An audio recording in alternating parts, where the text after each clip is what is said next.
They're gonna wonder why I'm not helping. You show the what do you call this one, so they would know that We can't all be on the same. one person is only allowed in this bridge. And since I'm the only lighter one, I'm the one that's lighter. I'm the one doing this. Otherwise, if Corey would do this, the bridge will break.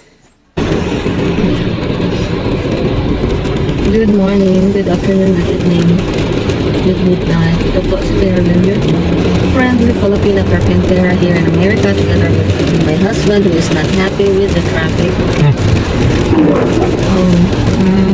Punta kami ngayon sa aming renovation. I am like really feeling sick right now.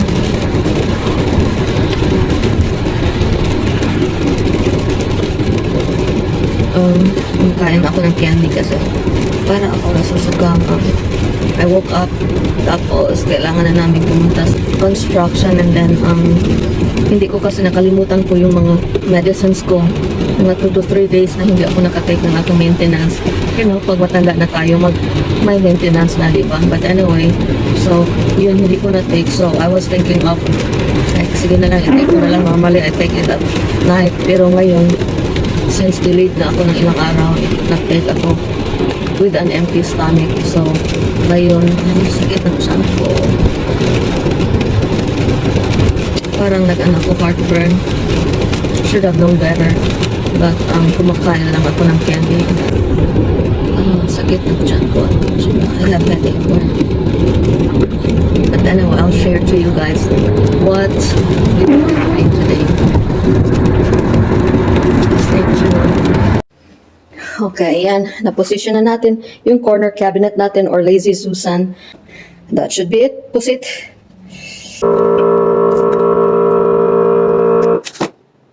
So, ito na po yung positioning ng mga cabinets natin. So, sa bandang dyan ay ang kusina. Tapos, na-measure ko na yung nabili kong ukay-ukay na mga cabinets para ma-appropriate ko na kung ano talaga yung size ng aking kusina.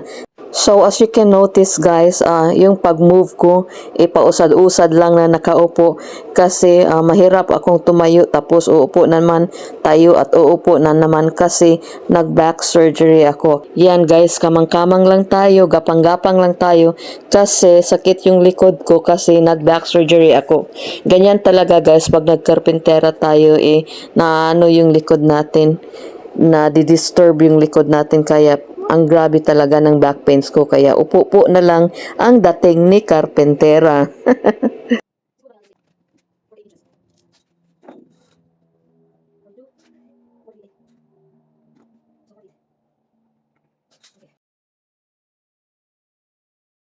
So, itong clip na ito guys was previously taken. Nagkita kami ng engineer, yan yung naka-checkered sungit na engineer. Tapos yung mga workers at yan yung naka-gray, yan yung carpenter namin. Tapos yan, ako at saka yung engineer nag-uusap sa mga plano. Tapos nag-i-explain siya, ako din nag-i-explain din ako kung ano ang plano namin para sa bahay dyan. So, yung mama na yan ay karpentero din ng engineer namin galing Mexico. Tapos, pabalik-balik sila dyan sa corner na yan kasi nandyan yung blueprint ng plano ng bahay.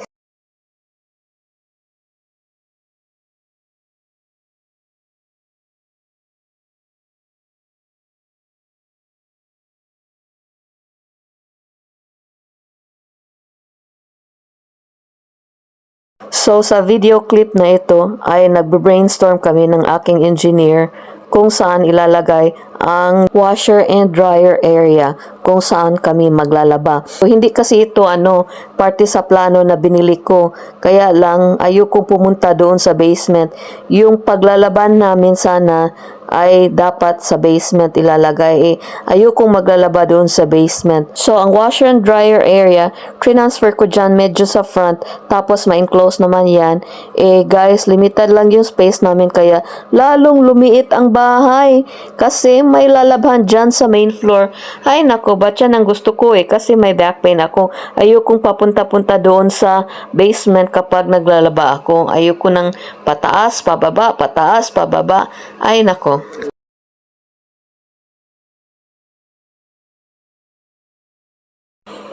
at this juncture guys, nag-brainstorm kami ng aking engineer, ng karpentero at ako kasi yung engineer mali yung lagay niya ng ledge at saka ng header para sa windows dyan sa kusina kasi dapat ilagay ko dyan sa area na yan ang sink, ang hugasan. Tapos gusto kong may window, may bintana. Mali yung paglagay niya ng bintana dyan kasi 'di ba nagkaengkwentro na kami kasi sabi niya ganito yung size ng window dyan mali pa rin yung measurement niya kaya kailangan niyang ayusin yan.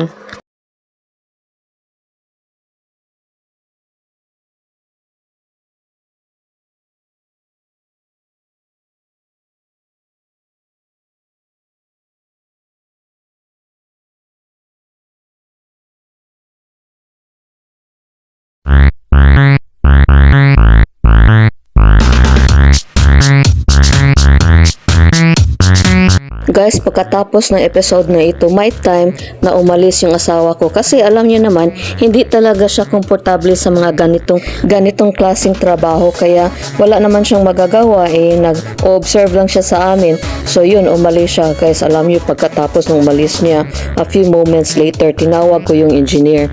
Tapos yung karpentero ko, hindi yung mga karpentero niya, yung karpentero ko. Tapos sinabi ko na pwede kong i-adjust yung isang stud dyan kasi gusto kong malawak yung vision ko papunta sa labas kaya i-transfer ko yung isang stud tapos lagyan ko ng another window dito na glass. Nagalit siya guys at nagsabi ng bad words kaya nagtigi kami guys, nag-away kami.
They're gonna wonder why I'm not helping. You show the what do you call this one so they would know that We can't all be on the same. one person is only allowed in this bridge. And since I'm the only lighter one, I'm the one that's lighter. I'm the one doing this. Otherwise, if Corey would do this, the bridge will break. Alright, And worse, if the two of us will do this, the two of us will fall on the, what do you call this one? the ditch. Huh? The two of us will fall like, how many feet? Is that 20 feet down? No, 8 maybe. 8? Alright, come on. Down. At least it's muddy. Keep it going because I don't know how. At least it's muddy, so it won't be that hard of a fall. Keep it going. Alright. I'm gonna start bringing it in now. It's okay. No, because you. Slowly but surely. All right, because it's. All right, you can come off. Okay. All right, ready? Guys, grabe yung ano. Guys, grabe ang hangin dito. Parang may tornado. And then you pan to the. See, there's no windows, so I'm not sure where that's coming in unless it's. My leak. My leak. How about my cabinet? Is it wet? No, it's not actually. The cabinet is not in the. Okay. It's actually it ends on the right before the cabinet. And actually, there's really nothing that got wet except the floor. But yeah, it's like, why is that wet though? This one is probably because of the wind coming in. Well, that's the wind. Yeah. Yeah. All of that in the front is just the wind.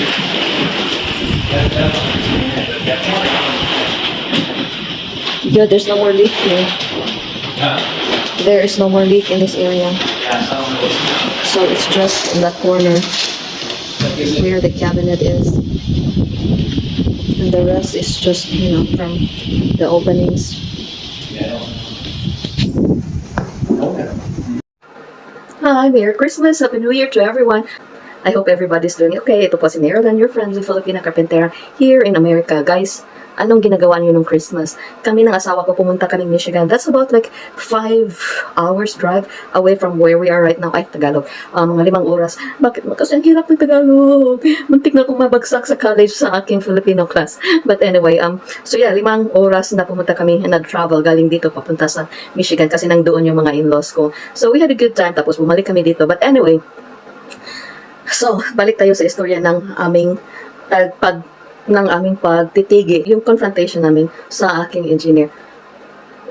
Oh, gusto ko nang sumuko, guys. Gusto ko nang sumuko, but then, I have to be strong on his part kasi parang nakaano siya ba, parang napa-bad trip siya pag kinukoreksyonan ko siya. Siyempre, sino ba naman ako, di ba? Siya yung builder, siya yung engineer. But at the same time, dapat makinig muna siya kung bakit sinasabi ko ang mga sinasabi ko. For example, last Christmas, tinawagan ko siya. Kaya umiyak ako sa previous video ko. Sinabi kong umiyak ako kasi pinagaliktan ako ng asawa ko kung bakit tinawagan ko yung engineer ng Christmas morning. Ganun talaga guys, pag may importante, especially sa construction, tatawag ka kahit midnight, 1 o'clock or 3 o'clock in the morning, or Christmas, New Year, or ano pa yun, Happy Valentine's pa yan. Okay?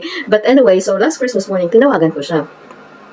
Sinabi ko na, okay, recap muna tayo. Remember, nag-butt heads kami nung time na mali-mali yung measurement niya doon sa Windows kasi hindi niya finalo yung instruction ko. Sabi ko sa kanya, twice kung finorward yung email ko, sabi ko sa kanya, hindi natin i-follow yung original plan na binili ko, yung sa blueprint kasi tini-change ko yung spacing. So, ito yung bagong plano natin. Hindi niya ginawa, guys. Ang ginawa niya is, pina-follow pa rin niya yung original plan. So, doon, nagkakamali-kamali yung mga measurement namin. But anyway, so, kasalanan niya kasi sinabi niya sa akin na, okay, i-change natin ganito yung measurement doon sa Windows sa kusina. Mali yung measurement na binigay niya, tapos ayaw pa niyang aminin na siya yung nagsabi noon. Sabi ko, may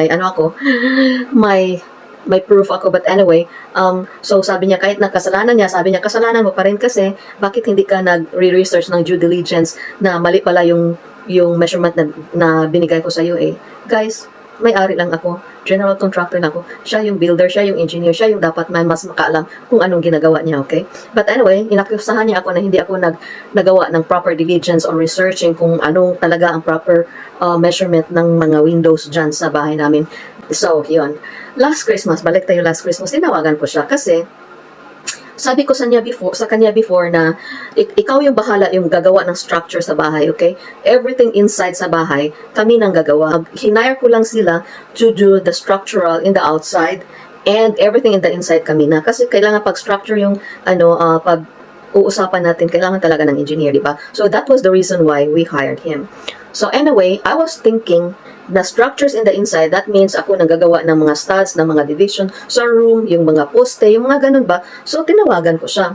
Sabi ko, hey, sorry na na-disturbo kita ngayong Christmas, but I just have a really quick question. Ala, Tagalog. Guys, okay lang ba? In-English din ako panalagsa or Bisaya kasi ang hirap talaga mag-Tagalog, guys. But anyway, so sinabi ko sa kanya na since ako yung gagawa ng mga rooms inside, parang sinabi ko na gusto mo gagawa na kami ng posting ngayon kasi baka mag-collapse yung yung trusses. Guys, doon siya naiinis. Sabi niya, Marilyn, I'm saying this out of respect, okay? Hindi magko-collapse yung trusses. I've been in this business. Gumagawa na akong business na ito for 30 years. Isa akong engineer, isa akong graduate of college, may certificate ako, blah, blah, blah. So, hinahanay niya yung mga credentials niya sa akin. Tapos, so, pinagsalita ko lang siya na kinukorreksyonan niya ako. Pagkatapos ng sinabi niya sa akin, sabi ko, precisely, I know you are the expert. Pero di ba, kung ma-remember mo na sinabi mo sa akin na hindi ako gumagawa ng due diligence of researching doon sa measurement ng bintana, kaya nagkamali-kamali ka. Di ba sabi mo yun? So, I was thinking na kailangan namin na lagyan ng poste yung mga studs doon sa ceiling kahoy, mga kahoy dyan. Kailangan namin ng poste kasi baka mag-collapse. And it's not because I'm questioning that you're an engineer, you know? I was just asking, nag-a-ask lang ako, nagtatanong lang ako, para kung may mangyari man, hindi ako mabiblame kasi biniblame mo na noon pa na hindi ako gumagawa ng aking due diligence of researching. So I just gusto ko lang na kung may mangyari man, hindi na ako mablame kasi wala akong ginawa, okay? Sabi ko sa kanya, hindi ko kini-question nga, engineer ka, I know that you're an engineer, na I know na you have been working for in this trade for a few years now, or so many years now. It's just that, kung hindi ko lang alam kung gagawin ko ba ito, hindi, anong gagawin ko, kung anong step na gagawin ko para lang, pag may problema in the long run, hindi na ako ma-accuse na wala akong ginagawa. Tapos sabi niya, okay, hindi kami yung gagawa ng mga studs kwarto doon sa silid. Okay. Sila palang gagawa eh. That's simple. The story is as simple as that. You know, sila palang gagawa. So, engineer ako ang nag-design ng mga blah blah blah ganito, walang mangyayari dyan. So, sinabi ko sa kanya, precisely, ikaw yung engineer, ako yung hindi. Kaya, nagtatanong ako. So, sinabihan ko siya na, please naman, huwag ka namang maging don't take it personally, like, you know, porkit bat sa isip ko lang na babae ako, porkit ikaw yung builder, ikaw yung engineer, wala na akong karapatan na mag-ask, mag-inquire. Pag hindi naman ako mag-ask, tapos nagkamali-mali yung gusto kong gagawin mo, kasalanan ko pa rin. Parang ganun ba? Parang ayaw niya talaga na, ewan ko, hindi ko siya figure out, hindi ko siya ma-drawing. But anyway, we ended with a good note kasi respectful naman yung namin, pag-usap-usap namin. Nako, mag-usapanay na lang kami nito. Doon, days after, bumalik na kami sa construction site. So, di ba, nagkamali-mali yung mga measurement niya sa windows na framing. So, 2 windows, actually 3 windows ang hindi ma-install. Kasi, hindi niya pinasa yung bagong email ko na ito yung gusto ko. Mahal ang mga windows dito, guys, kasi windows dito is 3 panes kasi napakalamig dito, so kailangan, you know, thick yung glass, tapos 3 glasses pa na gumaganon ba. So, tinignan ko yung finger ko na galing kasi akong construction, sorry about that. But 3 different glasses yung mga windows dito kasi para hindi maka-absorb yung init, yung lamig. Tapos may i-glaze pa nila ng argon or something para to protect the heat from coming out or going in or something like that. So, napakamahal. Hindi katulad sa windows dyan sa atin, sa mga bintana dyan sa atin na ordinary glass yung ginagawa. Dito, ibang klase, may mga chemicals silang linalagay doon para sa insulation efficiency, yung ganun. So, 3 yung mga windows na, kasi ayaw niya talagang ayaw niya talagang umamin sa kasalanan niya. So sabi ko, okay, never mind, hindi na lang natin ito install. Bibili na lang ako ulit ng ibang windows. But anyway, so that day na last namin na pagtitigi, guys, sinagot ko na talaga siya. If you will watch my other videos, palagi akong friendly sa kanya. So, here is my beloved engineer because we love him. We treat him as a friend, you know. He is, you know, kasi mukha naman siyang mabait. Ayaw lang talaga niya yung, mga changes na ginawa ko. Tapos to make the situation worse, hindi niya binabasa yung mga emails ko sa mga changes. So, hindi niya na-follow. So, pagdating ko doon, mali yung mga ginawa niya. Sinasabi ko na hindi gusto ko ganito. Ganon. Tapos sabi niya, palagi mo kasing change. Palagi kong change kasi number one is Windows lang naman yung na-change ko na dapat niyang problemahin. Hindi talaga maiwasan na mag-change. Tapos isa pa siya din yung nag-suggest na ganito yung measurement ng Windows sa kusina doon sa my sink. Mali naman pala yung binigay niya na measurement. But anyway, this time guys, na sinagot ko na talaga siya kasi sobra na talaga. Noon, nagte-text lang kami magsagutan tapos pero mag-usap kami, parang civil kami sa isa't isa. Tapos this time, parang napupuno na ako kasi tinawag ko siya. But anyway, nung malis na yung asawa ko, so tinawag ko yung engineer ko at saka yung carpentero ko. Tapos sinabi ko na, hey, since may extra tayong windows na hindi nagagamitin, gusto kong ilagay na lang yung isang window ditong banda, sabi kong ganun, doon sa bathroom. Tapos, gusto ko na malapit doon sa malaking window, so pwede tanggalin natin itong isang kahoy, stud na ganun. Tapos, sabi ng engineer na, pabayaan mo na yan, okay na yan, yung sabi ko, gusto ko kasing iusad pa ng one foot. Gusto ko malapit doon sa malaking windows. Parang naiinis na siya kung bakit tanggalin pa yung isang kahoy. Tapos sabi niya, wag mo nang i-slog ba, wag mo nang i-move. Tama na yan, It's like at the back of my mind, parang may mali ata dito kasi ako yung owner. Ako yung dapat masunod kung anong gusto ko kung saan ilagay yung windows. Okay? My gosh. But anyway, so sabi ko na, why? What is the big problem here? Tapos sabi niya, nag-mention siya ng SHIT while talking to me. You're kind of you're moving the heck out of it, and ako guys, ako yung tao na kahit na nagagalit ako, i-try ko talaga na huwag magmura. Kasi syempre, nagmumura naman tayo pag grabe na talaga, hindi ko na mapigilin yung emotions ko. But during that time, ayoko nang may nagmumura ba. Tapos sinabi pa naman niya na at the very beginning, sabi niya, Kristiyano siya. Kristiyano, may nakita ka bang Kristiyanong nagmumura in public? Parang ganun ba? So, I know na iirita siya dahil isang stud lang guys isang kahoy lang na gusto kong i-move. Naiirita na siya kasi palagi daw akong many changes sa bahay. So, pag sabi niyang SHIT, hindi towards sa akin, but on the way he said it, kasi dito mga Amerikano dito guys, kung naririnig mo lang, common na yung mga FUCK, common na yung mga SHIT na mga expression dito ayoko nang ganun. So, nang na-mention niya yan, bad words, so sinabi, tumingin ako sa kanya, tapos sinabi ko na, hey, no saying of bad words here. Sinabi ko sa kanya ganun, but I said it in a nice way. Hey, no saying of bad words here. Tapos, sabi naman niya, palagi ka kasing nag-iiba ng sabi ko, anong magkaiba dyan? Gusto ko lang isang kahoy i-move. Hindi naman ikaw yung mag-move. Ini-inform ko lang sa iyo kasi mamaya magka-question ka naman. Tapos sabi niya na, precisely, hindi ako mag-move dyan. Hindi ako gagawa ng pag-move ng isang kahoy. Sabi ko, hindi ikaw yung gagawa ng pag-move ng kahoy. Bakit ka nagagalit? Hindi ikaw yung magtatrabaho. Bakit ka nagagalit? Sinabi ko sa kanyang ganun. As in, this was my tone now. So, napa-silent na yung karpentero ko at saka yung dalawang karpentero niya.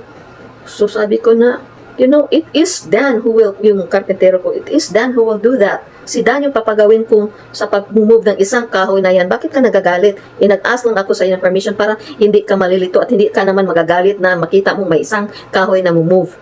Yung ganun. Tapos sabi niya, kasi magbabayad ka naman ng blah blah blah blah. Seriously, nagagalit ka kasi magbabayad na naman ako? It's none of your business, dude. Pero hindi ko sinabi sa kanya yun. Nagagalit siya sa akin kasi magbabayad na naman ako kung i-move ko yung isang kahoy. It was unnecessary kind of remark, Magsabi ka ng SHIT tapos hindi naman ikaw yung gagawa ng trabaho. Yun. So, ko na talaga siya. Sinupalpal ko na siya. No saying of bad words here. I don't like that. So, sila. Tapos, umalis na sila. So, yun na. Binuhos ko na yung anger ko sa sinabi ko sa karpentero. Yung karpentero namin, sinabi ko, you know what, Dan?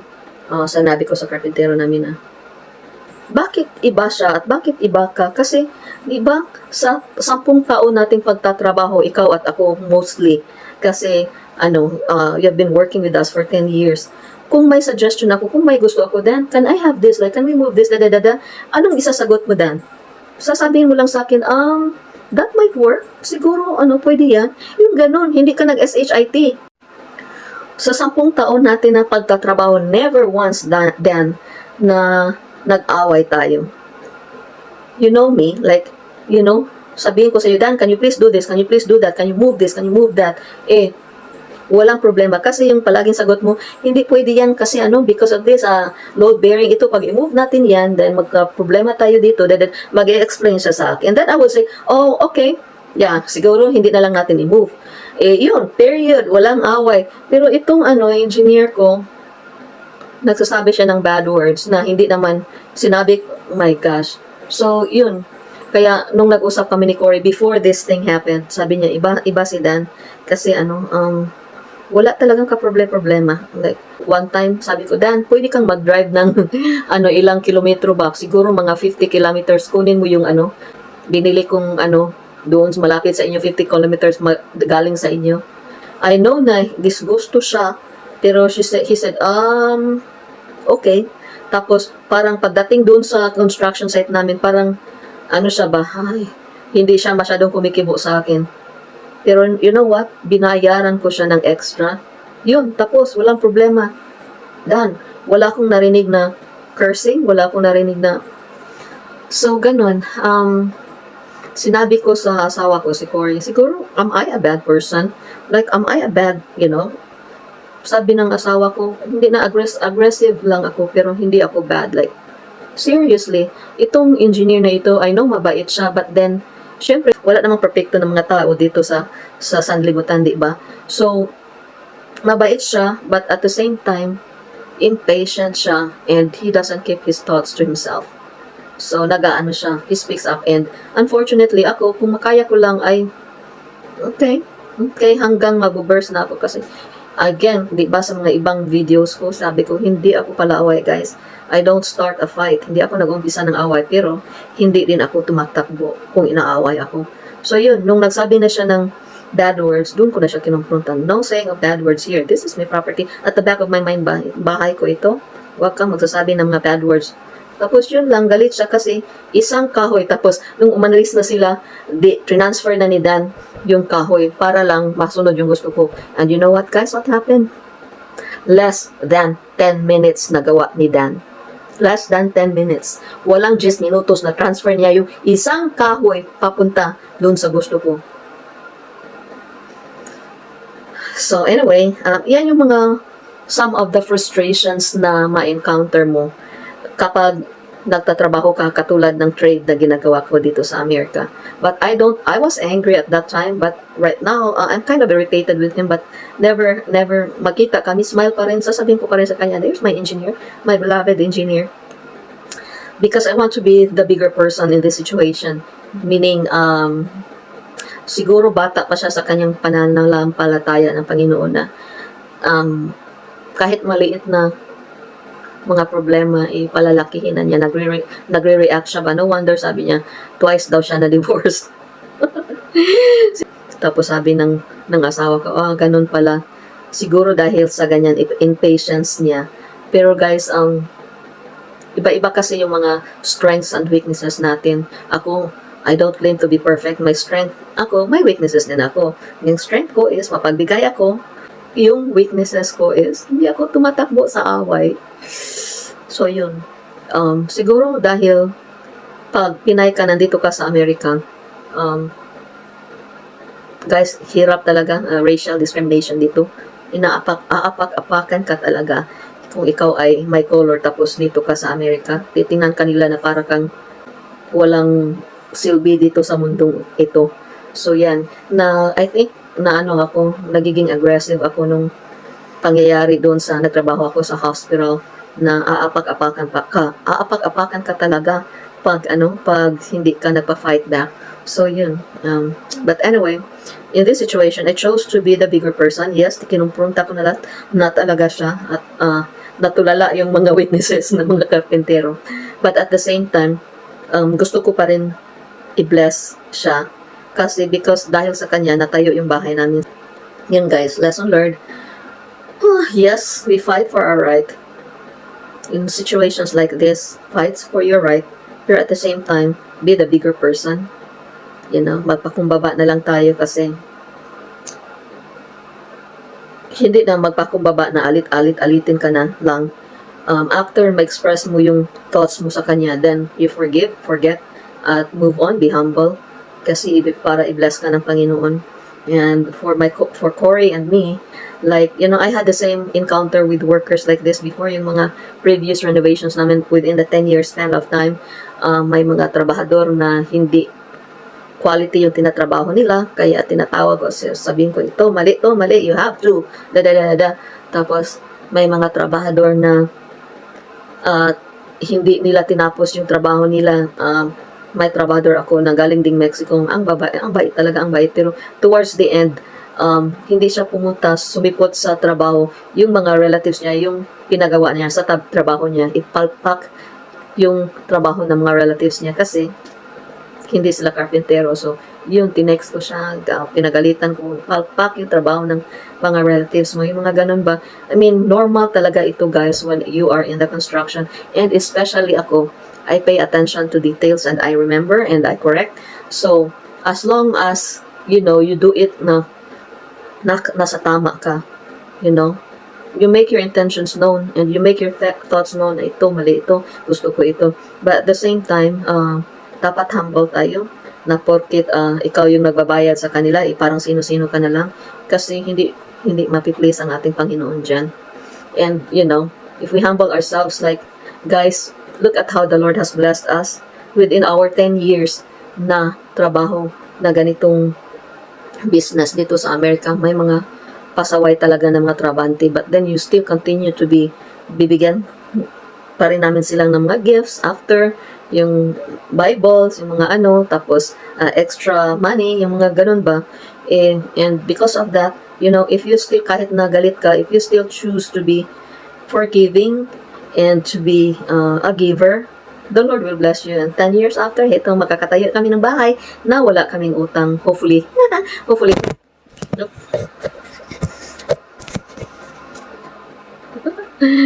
Hopefully, kung may utang man guys, hindi malaki masyado.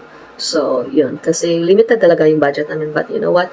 95% ng mga tao or 98% ng mga tao dito na may bahay, utang yan. Galing sa bangko, payable in 30 years. And by God's grace, kami ng asawa ko, binibless kami ng Panginoon. Makabuild kami ng bahay na walang utang, hopefully, God willing. Pero kung meron man, kaunti lang, madala lang na bayaran ng isang taon, hopefully, God willing. So, Lord, thank you. Salamat po sa inyong panonood. I really appreciate you guys.